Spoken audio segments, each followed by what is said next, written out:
السلام علیکم ورحمۃ اللہ وبرکاتہ۔ وندے ماترم کے نعروں سے نہیں، انصاف کے نظام سے ملک بنتا ہے۔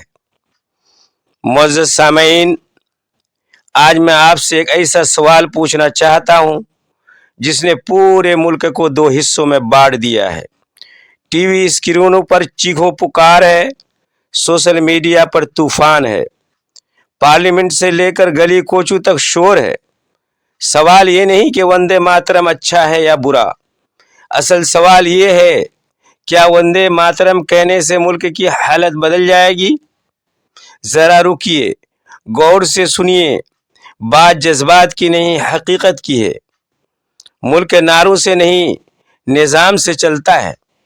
اگر نعرے ہی سب کچھ ہوتے تو غریب کا بچہ بھوکا نہ سوتا، کسان قرض میں خودکشی نہ کرتا، نوجوان ڈگریاں لے کر در در کی ٹھوکریں نہ کھاتا۔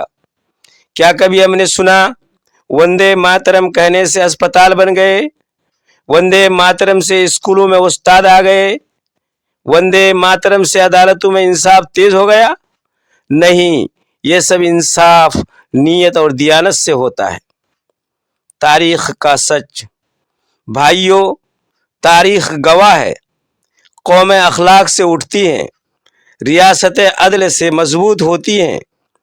رسول اکرم صلی اللہ علیہ وسلم نے مدینہ کی ریاست بنائی، کیا وہاں زبردستی نعرے لگوائے تھے؟ نہیں، وہاں انصاف تھا، وہاں امانت تھی، وہاں انسان کی قدر تھی۔ اس لیے دشمن بھی کہتے تھے محمد صلی اللہ علیہ وسلم امین ہے۔ اصل مسئلہ نعرہ نہیں، نیت ہے۔ اگر کوئی نعرہ محبت کے لیے ہو، اتحاد کے لیے ہو، ملک کو جوڑنے کے لیے ہو تو وہ نعرہ رحمت ہے۔ لیکن اگر وہی نعرہ کسی کو دبانے کے لیے ہو، کسی کی شناخت مٹانے کے لیے ہو، کسی کے ایمان کو نشانہ بنانے کے لیے ہو تو وہ نعرہ نہیں، ہتھیار بن جاتا ہے۔ اور ہتھیار ملک نہیں بناتے، ملک توڑتے ہیں۔ میرے محترم بھائیوں، یہ ملک کسی ایک مذہب کا نہیں، یہ ملک آئین سے چلتا ہے۔ آئین کہتا ہے کسی کو زبردستی کچھ کہنے پر مجبور نہیں کیا جا سکتا۔ ہر شہری کو مذہبی آزادی حاصل ہے۔ جو آئین کو پیچھے چھوڑ دے وہ ملک کے وفادار نہیں، وہ ملک سے وفادار نہیں ہو سکتا، چاہے وہ جتنا بھی زور سے نعرہ لگائے۔ سوال جو کوئی نہیں پوچھتا، میں آپ سے ایک سوال کرتا ہوں، کیا ہم مہنگائی پر بھی اتنا شور کرتے ہیں؟ کیا ہم بے روزگاری پر بھی اتنے ہی جذباتی ہوتے ہیں؟ کیا ہم انصاف کی تاخیر پر بھی سڑکوں پر آتے ہیں؟ یا صرف کمزور کو دبانا آسان لگتا ہے؟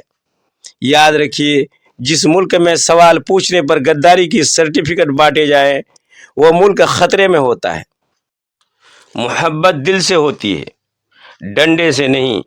آپ کسی کو مجبور کر سکتے ہیں خاموش رہنے پر، جھکنے پر، ڈرنے پر، لیکن مجبور نہیں کر سکتے محبت کرنے پر، احترام کرنے پر۔ جو قوم زبردستی احترام مانگے وہ اندر سے کمزور ہو چکی ہوتی ہے۔ اصل حب الوطنی یہ نہیں کہ ہم نعرہ کیا لگاتے ہیں، اصل حب الوطنی یہ ہے کہ ہم کمزور کے ساتھ کھڑے ہوتے ہیں یا نہیں، ہم ظلم کے خلاف بولتے ہیں یا نہیں، ہم سچ کو بچاتے ہیں یا نہیں۔ حب الوطنی کا مطلب ملک کو نفرت سے نہیں، انصاف سے جوڑنا ہے۔ اگر آج نعرے کے نام پر کسی ایک قوم کو نشانہ بنایا گیا تو یاد رکھیے کل کسی اور کی باری ہوگی۔ نفرت کی آگ یہ نہیں دیکھتی کہ کون جل رہا ہے، یہ سب کو جلا ڈالتی ہے۔